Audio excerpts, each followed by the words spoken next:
രാജേന്ദ്ര പ്രസാദ്, പരാതിക്കാരൻ എന്ന നിലയിൽ എന്താണ് താങ്കളുടെ അടുത്ത നീക്കം? ഒന്ന്. രണ്ടാമത്തെ കാര്യം, ഇപ്പോൾ രജിൻ പറഞ്ഞതുപോലെ CBIക്ക് വിടാതിരുന്നത് VD സതീശൻ സർക്കാരല്ലല്ലോ എന്ന് വാദിക്കാം, അദ്ദേഹം പറഞ്ഞതുപോലെ. പക്ഷേ CBI വരാതിരിക്കാൻ, ED അടക്കമുള്ള കേന്ദ്ര ഏജൻസികൾ ഇക്കാര്യത്തിൽ വരാതിരിക്കാൻ വേണ്ട മുൻകരുതലുകൾ അതിവേഗത്തിൽ അധികാരത്തിലെത്തി 3 മാസം കൊണ്ട് ഈ സർക്കാർ രൂപപ്പെടുത്തിയെടുക്കുകയായിരുന്നോ? വിജിലൻസ് മന്ത്രി രമേശ് ചെന്നിത്തലയിലൂടെ മുഖ്യമന്ത്രി VD സതീശൻ അത് നടപ്പാക്കുകയായിരുന്നോ? ഇങ്ങനെ ഒരു ആക്ഷേപം നിങ്ങൾക്ക് ഇപ്പോഴത്തെ തീരുമാനമായി ബന്ധപ്പെട്ടുണ്ടോ? ഞാൻ മനസ്സിലാക്കുന്നത് കഴിഞ്ഞ സർക്കാരിൻ്റെ ടൈമിൻ്റെ അവസാന കാലം, നേരത്തെ അരുൺ അത് പറഞ്ഞു, 2020 ഫെബ്രുവരി മാസത്തിലാണ് ഇതുമായി ബന്ധപ്പെട്ട വിജിലൻസിൻ്റെ ശുപാർശ വരുന്നത്. ഒരു തെരഞ്ഞെടുപ്പ് കാലത്തേക്ക് പോകുന്ന ഒരു ഘട്ടത്തിൽ മറ്റ് തീരുമാനങ്ങളിലേക്ക് ആ സർക്കാർ പോയിട്ടുണ്ടാവില്ലായിരിക്കാം. പക്ഷേ ഇപ്പോൾ കേന്ദ്ര ഏജൻസികൾ വരാതിരിക്കാൻ വളരെ വേഗത്തിൽ ഈ സർക്കാർ മുഖ്യമന്ത്രിക്ക് വേണ്ടി പ്രവർത്തിക്കുകയായിരുന്നോ വിജിലൻസ് മന്ത്രി രമേശ് ചെന്നിത്തല? എന്താണ് പരാതിക്കാരൻ്റെ അഭിപ്രായം അവസാനമായി? തീർച്ചയായിട്ടും തിരുവനന്തപുരത്ത് വിജിലൻസ് 2, കരമനയുള്ള വിജിലൻസ് 2 ആണ് അന്വേഷിക്കുന്നത്. അവിടെ 10 ദിവസം മുമ്പ് പുതിയ വിജിലൻസ് SP നിയമിച്ചിട്ടുണ്ട്.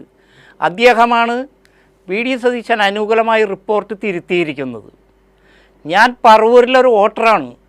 പറവൂരിലെ ജനങ്ങളോട് പറവൂരിൽ പത്രസമ്മേളനം നടത്തി VD സതീശൻ പറഞ്ഞൊരു കാര്യമുണ്ട്, ഞാൻ ലോകം മുഴുവൻ പോയി പറവൂരിലെ ജനങ്ങൾക്ക് വേണ്ടി പിരിച്ചു എന്ന്. ആ പണം എന്ത് ചെയ്യുമെന്നാണ് ഞങ്ങളിപ്പോഴും ചോദിക്കുന്നത്. പറവൂര് 200 ചില്ലാനും വീട് VD സതീശൻ വെച്ചിട്ട് ഒരു വീട് പോലും പുനർജനിയുടെ പേരിൽ പിരിച്ച പണം കൊണ്ട് VD സതീശൻ പണിതട്ടില്ല. വെല്ലുവിളിക്കുന്നു VD സതീശനാ ഒരു വീട് കാണിച്ചു തരാൻ.